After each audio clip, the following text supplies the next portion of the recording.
Salut Vendredi sur Mer. Salut. Comment ça va? Ça va et toi? Très bien, merci. Est-ce que pour les personnes qui ne te connaissent pas, tu peux très rapidement te présenter déjà? Oui, je fais de la pop française, enfin je pense que je la qualifierais comme ça. Je suis autrice, compositrice, interprète et voilà, ça fait une dizaine d'années que je fais ça maintenant. Tu viens de Suisse, de Genève Oui. plus particulièrement, et tu as toujours été dans des milieux artistiques. Tu as commencé avec le dessin, avec la photo, puis la musique.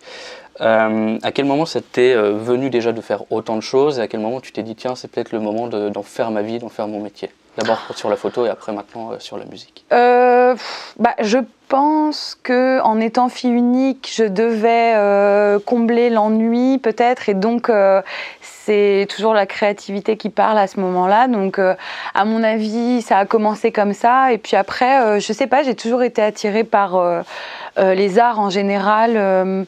Donc j'ai fait de la photo et puis la musique est arrivée un peu par hasard et donc c'est devenu mon métier. Mais je sais pas, je pense que c'est un truc qui s'explique pas vraiment, quoi. On a ce truc ou pas forcément, quoi. Okay. À côté, tu continues de faire de la photo et d'apprécier ça ou tu es vraiment à 100% musique? J'ai plus fait de photos depuis un moment. Là, j'ai envie de m'y remettre. Je fais plus de la direction artistique. J'imagine ce que j'ai envie comme pochette. Je sais à peu près où je veux aller. Mais je délègue toute la partie photo, vidéo.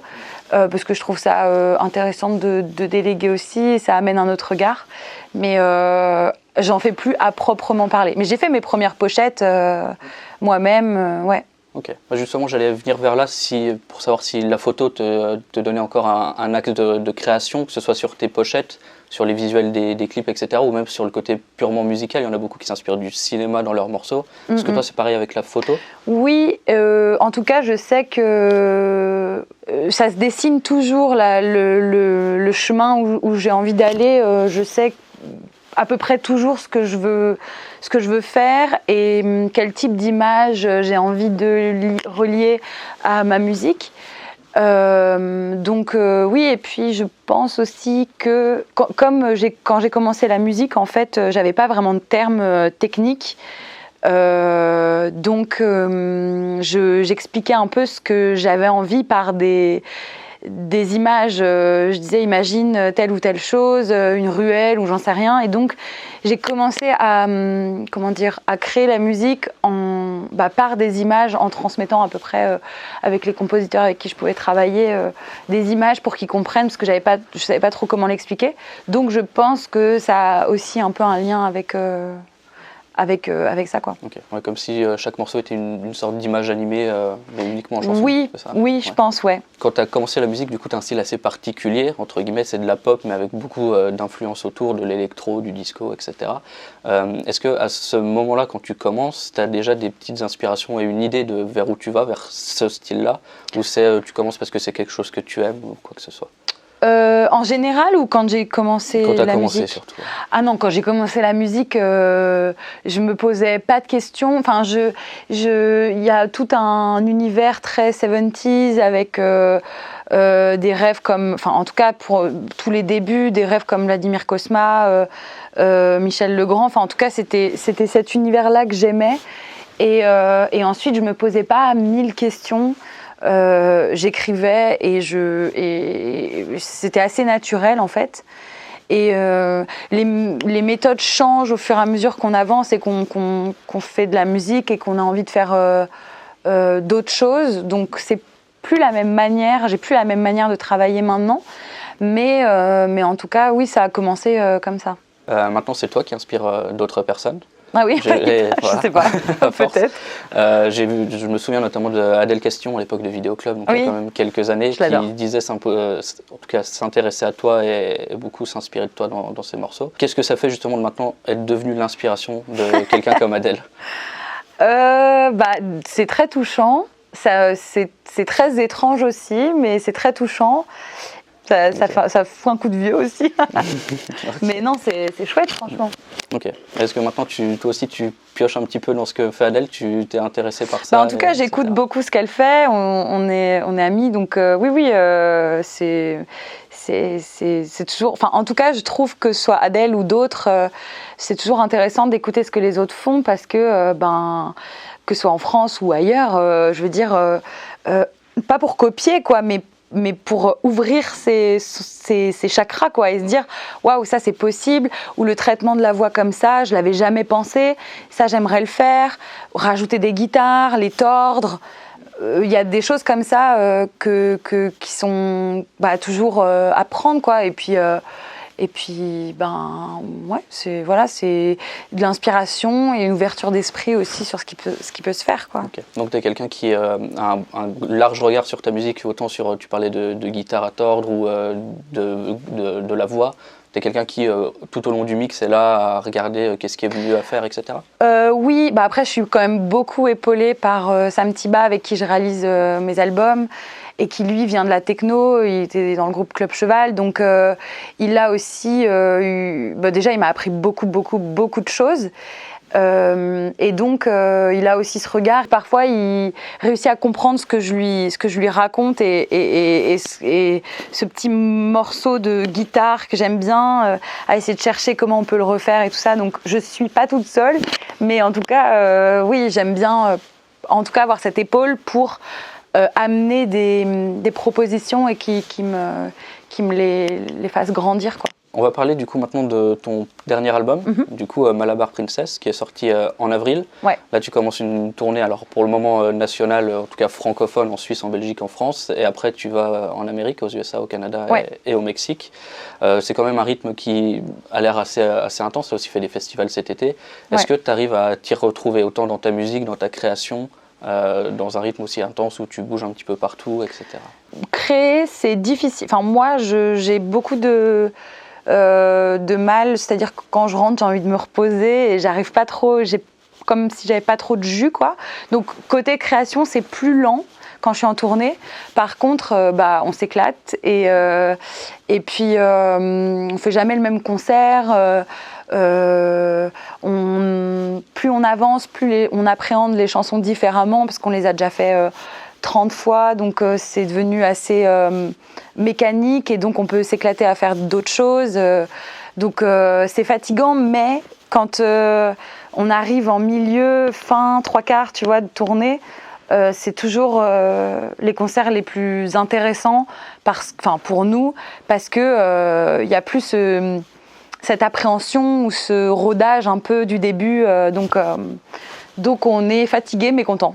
Okay. En gros, quoi. Okay. Et du coup, après les tournées, du coup, tu repars en création, si je comprends bien. Est-ce que la tournée t'aura inspiré un petit peu avant, autant les concerts, rencontrer des gens, voyager justement dans le monde? Je sais pas te dire pour la suite, ouais.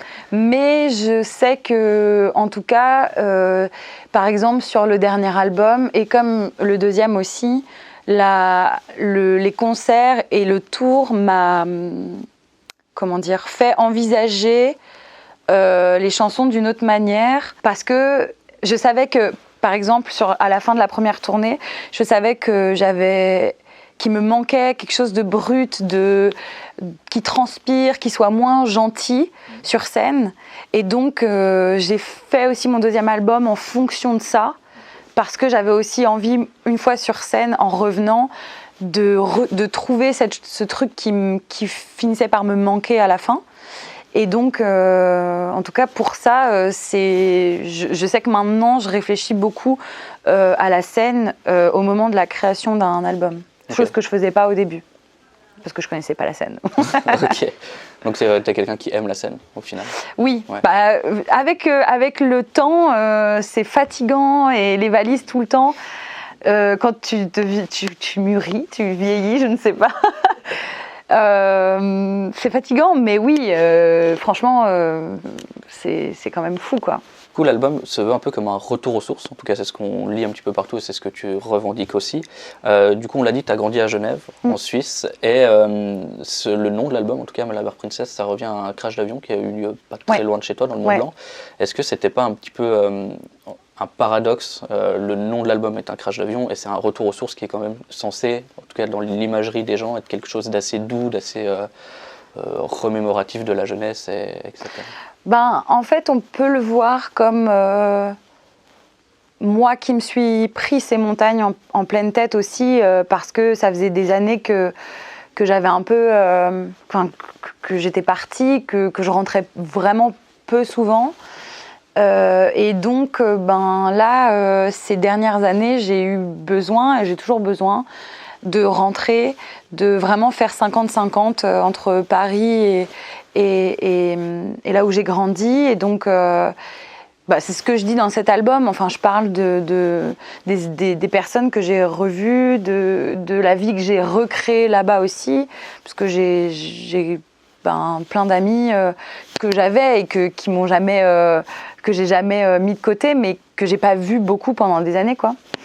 Donc j'ai recréé cet écosystème là-bas et donc voilà, j'avais envie de parler de ça et puis surtout de la réalité qui est que c'est pas facile de quitter non plus totalement Paris pour repartir et en même temps, enfin voilà, donc je parle de plein de choses comme ça et puis de mes montagnes et tout ça, quoi. Ok, donc c'est plus un retour aux sources personnelles que musicales, parce que dans l'album on a des nouvelles sonorités, oui, c'était plutôt ça. Oui, mais je vois cet album comme un petit mélange des deux premiers. J'avais envie de retrouver quelque chose de plus peut-être pop et frais, je sais pas trop comment dire, du premier, en gardant un peu ce côté plus brut du deuxième. Donc ça crée un truc un peu plus pop rock avec plus de guitare, plus de batterie, mais avec des prods qui sont plus solaires peut-être que sur le deuxième album. Donc je crois que c'est un petit mélange. Donc c'est quand même un retour à la musique que je pouvais faire aussi au début, quoi. Pour finir sur cet album, est-ce que tu as un moment en particulier qui te vient en tête sur le processus, un moment qui t'a marqué, que ce soit un morceau où tu t'es dit celui-là il est génial, ou en gros un moment particulier qui te marque encore aujourd'hui sur la création de l'album? J'ai fait une chanson avec Annie El Khatib qui s'appelle Hard.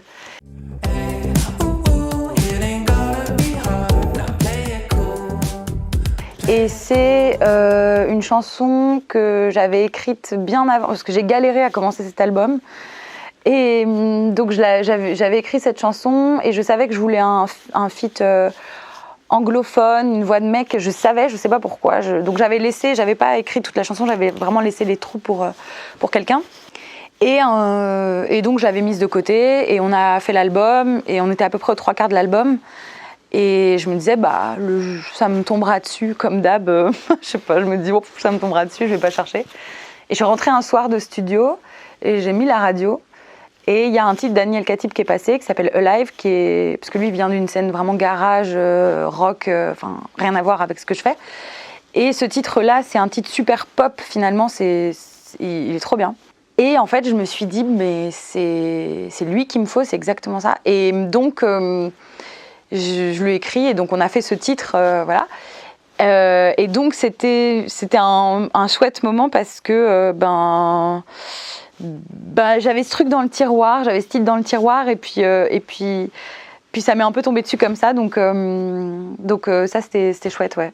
Du coup, tu dis que tu as galéré à commencer l'album et que ce feat-là il est venu aux 3/4. Est-ce que tu es le genre d'artiste à avoir l'idée précise de ton album et faire plus ou moins le nombre de titres précis, ou là j'ai l'exemple en tête d'Orelsan qui a sorti un album il n'y a pas longtemps qui a dit avoir fait une centaine de titres, voire plus pour en garder une quinzaine. Est-ce que tu es plus dans ce camp-là d'Orelsan ou vraiment c'est un tout droit et puis, Non, j'en fais pas 100 non plus, mais j'en fais plus. Déjà parce qu'en fait, indéniablement, on est obligé de tester des choses, donc parfois on fait des démos qu'on n'utilise pas, qui restent là, et puis en fait on les ressort un jour, ou des prods, ou des machins, des textes, enfin il y a toujours des mini bribes de trucs, et puis après on sélectionne, et puis bon, en général on se rend à peu près compte quand même assez rapidement si ça va nous s'intéresser, si ça va aller, ouais, ou pas, quoi. Donc mais j'en ai fait plus. Par contre, je savais que je voulais 10 titres. Je voulais pas un album, je voulais un truc facile à digérer, qu'on puisse écouter, et qui soit pas trop long, pas trop court non plus, mais je voulais 10 titres, ouais, sur cet album.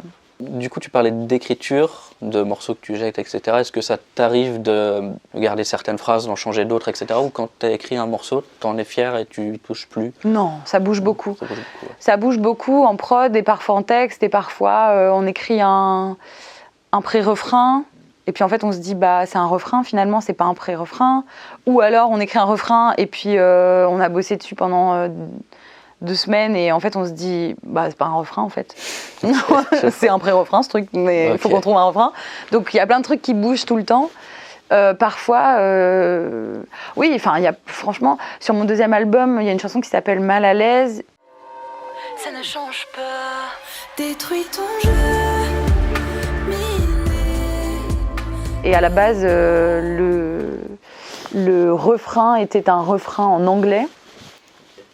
Et la prod n'était pas du tout comme ça. C'était vraiment... ça n'avait rien à voir. Donc ouais, il y a des trucs comme ça qui se passent parce que parfois, on a envie de sauver une chanson. Enfin, ouais, on se dit, putain, elle est quand même bien, mais ça va pas, c'est pas... Et donc, en la remodelant... et parfois, il y en a qui sont... Pareil, sur le 2e album, il y en a une qui était un peu le track un peu phare. Et on a mixé tout l'album.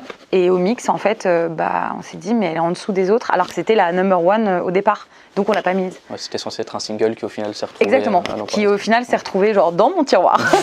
Ok, il est même pas... Si, il est sur l'album. Non.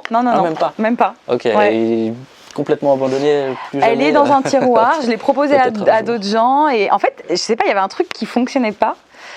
Et on l'a proposé à pas mal de monde et bon voilà, on verra, elle aura sa place quelque part pour quelqu'un un jour, je pense. Du coup, t'écris pas tes textes du début à la fin, tu peux écrire un refrain et ensuite bricoler un couplet, elle peut peut-être tout changer. Oui, ça dépend. Parfois, j'écris d'une traite, parfois, ça dépend vraiment. Parfois, j'ai une top line et puis j'ai l'espèce de hook. Mais il faut que je travaille un peu les paroles, ou j'ai le refrain, enfin bon, ouais, c'est vraiment, ça dépend. Ouais, ça dépend tout le temps. Un petit peu, ça dépend de chaque morceau. Ouais. Justement, ma prochaine question, elle vient un petit peu à ça. Est-ce qu'il y a un moment particulier, alors tu parlais du morceau que tu as jeté au tiroir, est-ce qu'il y a un moment particulier où tu sais que tu as écrit un bon morceau? Même si au final il ne sort pas comme celui-là, un morceau dont tu es fier particulièrement? Oui, des morceaux dont on est fier. Normalement, on est à peu près fier de tous ces morceaux, mais quoique parfois c'est pas la réalité. Hein. Enfin, fier, je veux dire, je vais pas être dégoûtée d'un morceau, quoi. Mais il y a forcément des morceaux qu'on aime plus que d'autres. Je pense que on se dit jamais, ça c'est un truc qui va marcher. Par exemple, moi je sais que Les Filles Désir. Faut pas le dire, mais c'était court, faut pas l'écrire, ça pue l'amour, ça sert à rien, pourquoi courir, il y en a plein des filles désir. Ou Écoute chérie. Écoute chérie, j'ai pas eu le temps. Enfin, quand je les ai faits, je me disais pas du tout ça va marcher, quoi. Et puis je m'en fichais, enfin c'était pas ça, c'est pas mon but, quoi. Mon but c'était juste de faire de la musique, mais je pense qu'on sait jamais vraiment, quoi. Okay. On n'est jamais sûr. Ok. Donc il n'y a aucun morceau de ta discographie que alors j'allais dire mettre de côté, je sais pas si c'est le bon terme non plus, mais que tu aimes un petit peu moins ou que tu ne reprendrais pas en concert? Non. Ils ont tous une place particulière pour toi. Ok. Alors on parlait tout à l'heure du coup de la tournée. Tu fais une très très grande tournée avec je sais plus combien de dates, mais plus de 80 il me semble depuis le début. Ouais. Je crois. Et comment tu prépares vocalement cette tournée, parce que c'est quand même assez fatigant au final? Je suis une très mauvaise élève, donc honnêtement, j'espère que mes profs de chant qui m'ont eu toutes ces années ne vont pas entendre ça, mais je suis vraiment une mauvaise élève. Je fais pas trop attention. Enfin, je suis quand même. Je fais gaffe à pas boire trop parce que sinon j'ai la voix cassée le lendemain, à ci, à ça, mais je fais pas trop d'exercices. Je devrais, je sais, mais je ne les fais pas trop, j'avoue. Okay. Tant que ça marche comme ça, c'est le principal. Oui. On va dire ça. On est parfois aidé un peu par la cortisone, quoi. Ouais. Okay. Quand c'est un peu cata. Okay. Est-ce que le retour du public justement sur les tournées, sur les morceaux qui marchent mieux que d'autres, parfois dans certaines villes ou quoi que ce soit, ça a un impact sur toi et sur ta création après? Sur ma création, non. Mais par contre, oui, ça a un impact. C'est plaisant et ça fait plaisir de pouvoir partager des morceaux, de finalement voir que c'est plus les siens, mais c'est ceux de toutes les personnes qui sont là à ce moment-là. C'est touchant et c'est émouvant, quoi. Et pour finir, est-ce que tu as un petit mot de la fin, un petit quelque chose à dire aux personnes qui ont regardé cette interview? Eh bien, merci d'avoir regardé et à bientôt. Merci beaucoup, Audrey-Sur-Mer. Merci.